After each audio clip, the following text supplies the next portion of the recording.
Perkenalkan, nama saya Era Yesika Damanik dengan NPM 191803109 dari Program Studi Farmasi Universitas Lampung. Pada video ini saya akan menjelaskan tentang hak asasi manusia.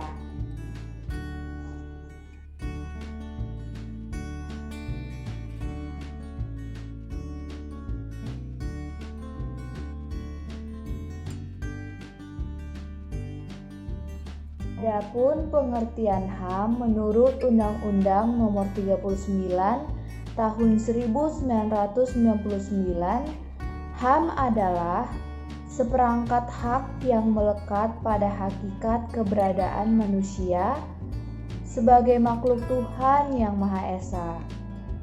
Hak itu merupakan anugerahnya yang wajib dihormati, dijunjung tinggi, dan dilindungi oleh negara, hukum, pemerintah, dan setiap orang demi kehormatan serta perlindungan harkat dan martabat manusia.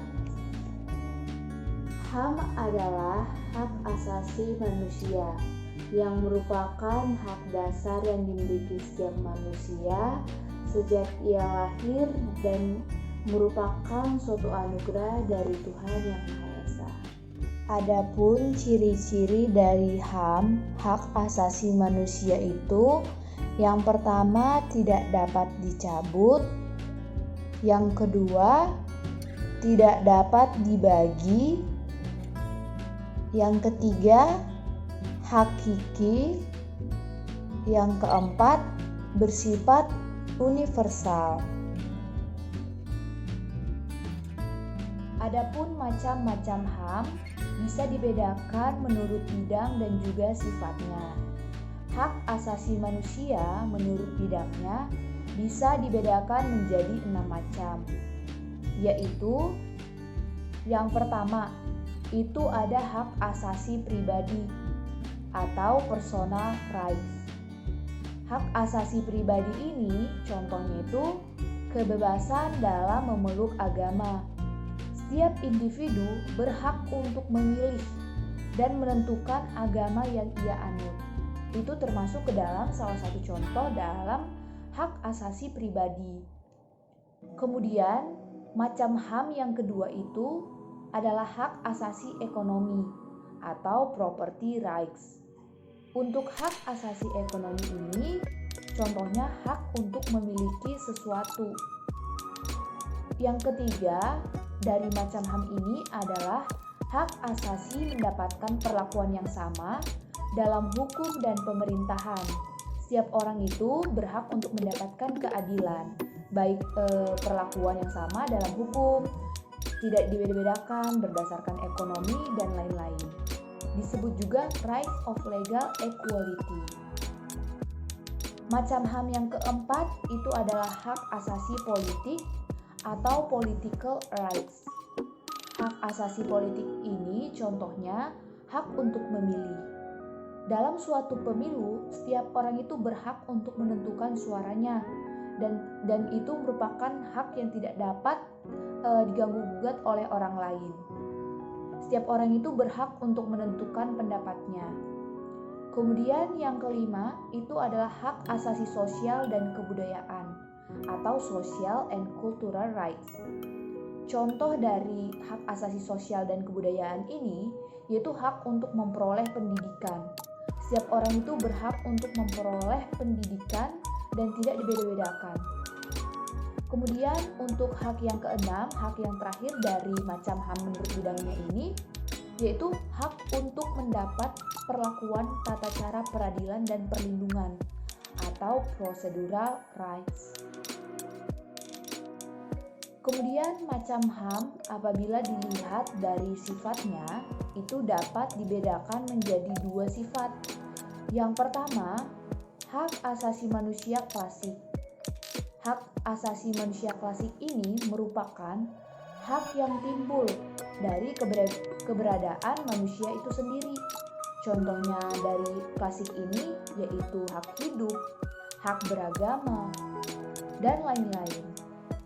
Untuk sifat yang kedua, hak asasi sosial. Nah, hak asasi sosial ini adalah hak yang berhubungan dengan kebutuhan manusia. Contoh dari hak yang berhubungan dengan kebutuhan manusia ini yaitu hak untuk memperoleh sesuatu, untuk mendapatkan pendidikan, dan lain-lain. Di Indonesia sendiri ada pun beberapa instrumen yang mencakup tentang peraturan mengenai hak asasi manusia, yaitu tercantum dalam yang pertama, yaitu pembukaan Undang-Undang Dasar Negara Republik Indonesia tahun 1945 pada alinea pertama.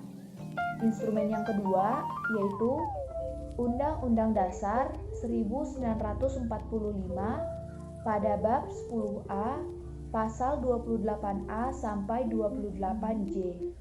Yang ketiga yaitu Undang-Undang Nomor 39 tahun 1999. Adapun undang-undang lain yang mengatur tentang HAM bisa dilihat contohnya yang pertama itu ada Undang-Undang Nomor 23 tahun 2002 ini tentang perlindungan anak. Kemudian ada Undang-Undang Nomor 23 tahun 2003 tentang penghapusan KDRT. Kemudian ada Undang-Undang Negara Republik Indonesia Nomor 26 tahun 2000 itu tentang pengadilan HAM, dan masih banyak lagi peraturan-peraturan tentang perlindungan HAM. Kemudian ada pun beberapa lembaga sebagai bentuk dari upaya pemerintah dalam membentuk HAM ini. Yang pertama itu ada Komnas HAM, yaitu kemudian yang kedua ada Pengadilan HAM, yang ketiga ada Komisi Anti Kekerasan Perempuan, dan juga ada Komnas Anak. Dan ada pula lembaga-lembaga hak asasi manusia yang dibentuk oleh masyarakat itu sendiri. Yang pertama itu ada YLBHI atau Yayasan Lembaga Bantuan Hukum Indonesia. Kemudian ada Kontras atau Komisi untuk Orang Hilang dan Korban Tindak Kekerasan.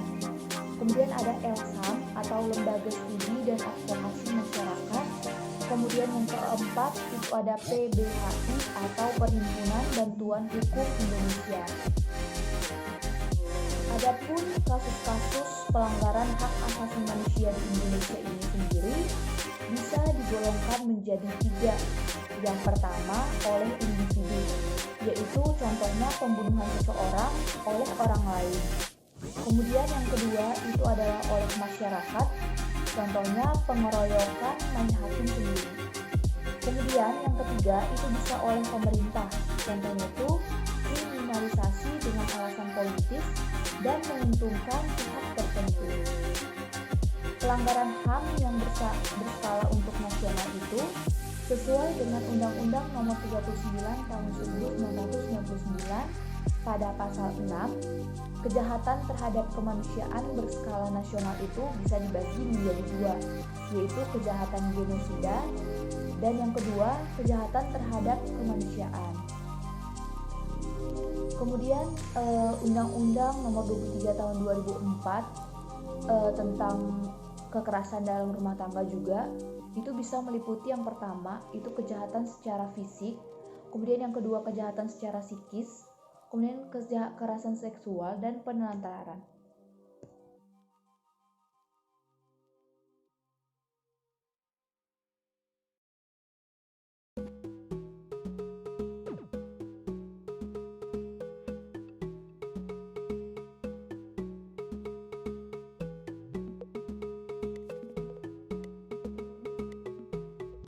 Pada hakikatnya, hak asasi manusia merupakan hak yang sangat fundamental yang dimiliki oleh seseorang dan melekat pada kodrat manusia. Oleh sebab itu, marilah kita saling menghormati dan menghargai hak asasi dari orang lain.